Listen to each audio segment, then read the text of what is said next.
Welcome to the Crowd Alert app. Have you ever wondered if the place that you are heading to is too crowded? Or are you tired of standing in long lines? If so, me too. That is why we developed this Crowd Alert app. This app displays alerts about the place of interest before you head there. Some of the places of interest could be an airport, a post office, a library, a gym, restaurants, or shopping centers, a playground, a tennis court, or a soccer field, or a football field, or national parks, or any other place of interest. This app displays alerts about crowd status, cleanliness of the place of interest, or what was the overall experience of the user at the place of interest. This app gives users two options to search for crowd alert details. One option is to search from the location up on the navigation bar, and the other option is for user to navigate to the place of interest. Allow me to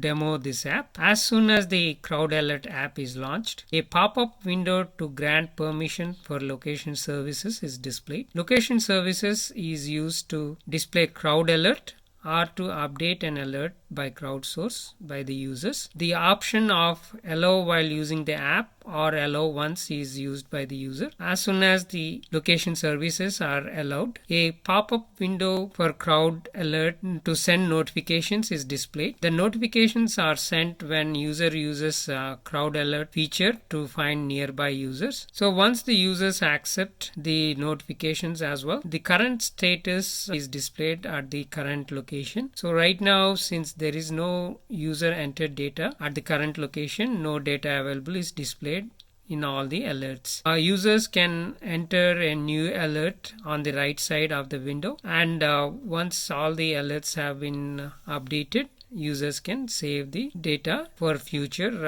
access. Location details will be displayed in the window right above the map marker. On the left hand side, we can see that this is a United States Postal Service, and it is crowded.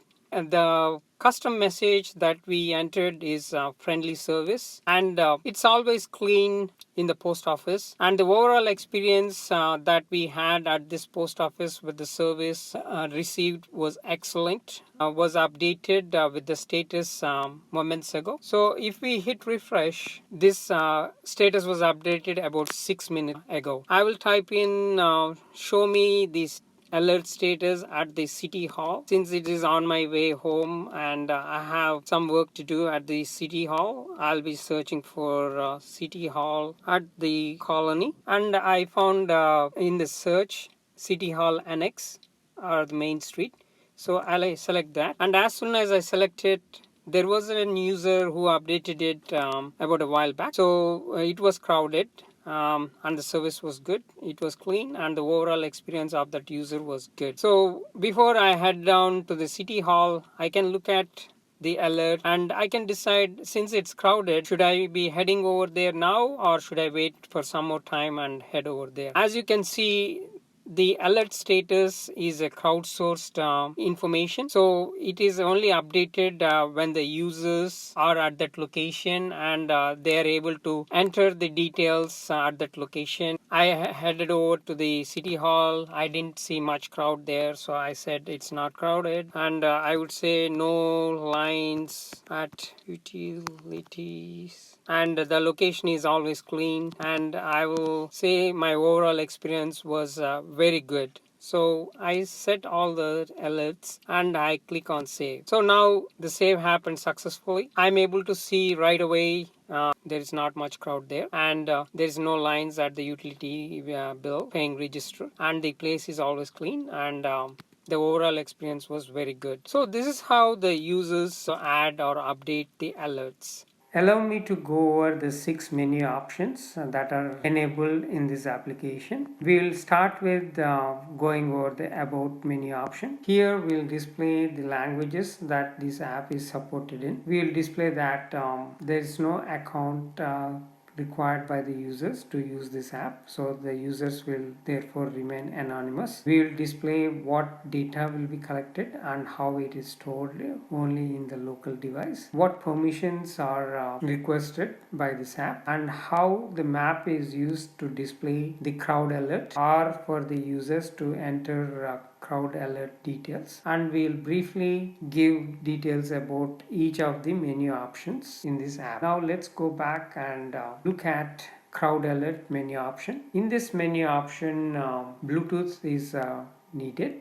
Users will start scanning for nearby users by clicking on the start button. As soon as the nearby users are discovered, the details on how far they are from us will be displayed. A yellow sign or a red sign is displayed depending on one user is detected or more than one user is discovered within the 6 feet distance. Also, every 20 seconds an alert will be displayed, like the crowd alert you have seen just now. We'll stop this menu option here and go back to the main menu. So now we'll choose alert history. We have seen that there were two nearby users that were detected. So we'll display the name of the device and also when the first alert was created, what is the most recent alert that was displayed, and at how far the nearby user was, and the duration of the alert, and the